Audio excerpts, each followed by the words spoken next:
Hello, and today here on Tone on a Budget, we are going to be talking about this puppy. This is the Spirit by Steinberger X2. Um, it looks just like the original from the 80s, except it's no longer made of a carbon composite. It's made out of wood, and I believe it's mahogany.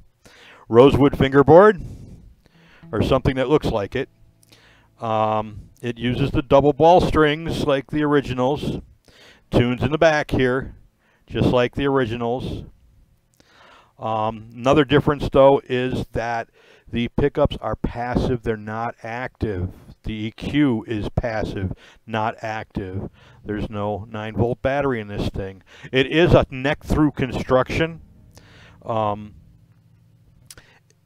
I was actually impressed when I got this bass. I didn't know what it was going to sound like or feel like or how it was going to set up. I figured the price that they charge for these things, I figured this thing was going to be a chunk of crap. And it turned out to be actually something really nice. I've gigged with this bass. I've taken this bass out and played out in a club in Chicago with it. I take it to a rehearsal with one of my bands because we're in a really tight space, and because of this thing's size, it's perfect for that space. I certainly couldn't bring my Explorer bass. That thing's ginormous. I'd be bouncing off of people and stuff, and yeah. And these things actually sound pretty much like the originals did, even though we don't have active electronics in here.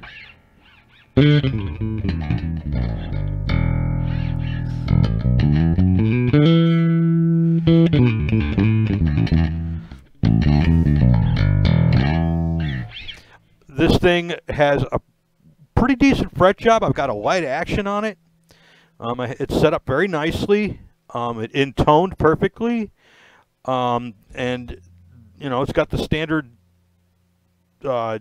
Steinberger type setup. This bridge locks, so once you get it in tone, you can lock it down. It'll never change, and as long as you use the same gauge strings, you're going to be in tone every time, whether you have to change the strings or not.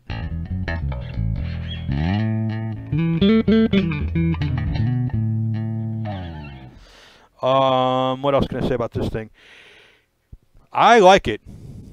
Okay, the only thing is the corners. Every manufacturer is cutting corners, and here's the corner that they cut. When these things came new from the factory, new out of the box, between the bridge chassis here and the tuning knobs, all they did was put these white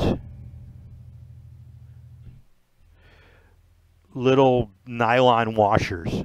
It's a single nylon washer.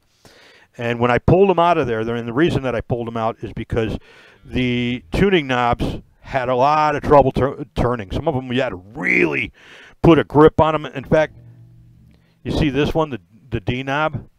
See that? See how chewed up that looks? That's not from my fingers. That's from taking a pliers and putting the pliers on this thing to turn it. Yeah, that's how bad it was.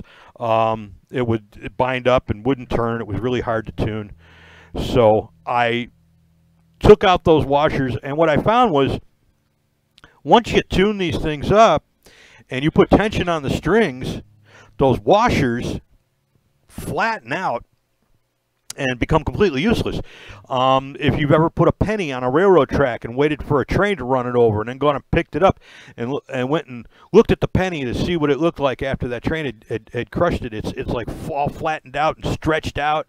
You can't even see the markings on it anymore. It's just a piece of copper that's really thin and flattened out, and it's now larger than what it was when you put it on the track.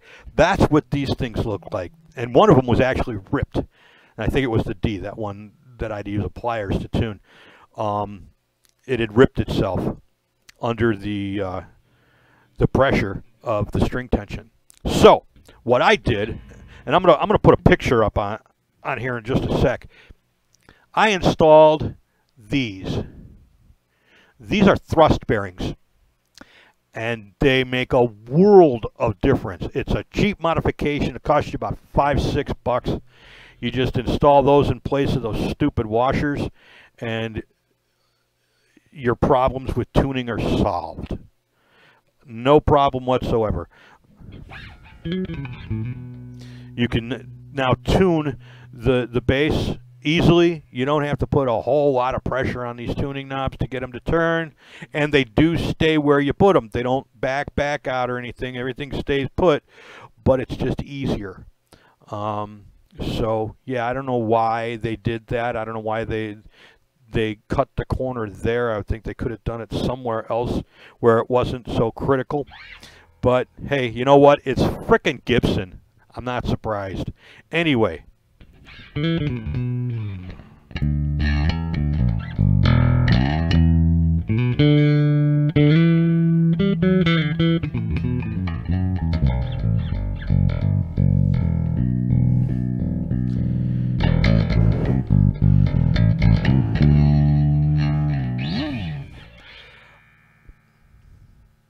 I would say if you're looking at these going, I don't know, is it a decent bass? The answer is, yeah, it is a decent bass.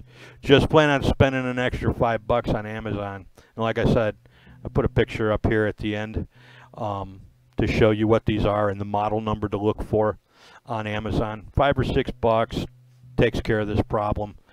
That's it. All right. This has been a Tone on a Budget with the Steinberger Spirit X2. Yeah. I hope this was helpful. Thanks for watching. Peace and God bless.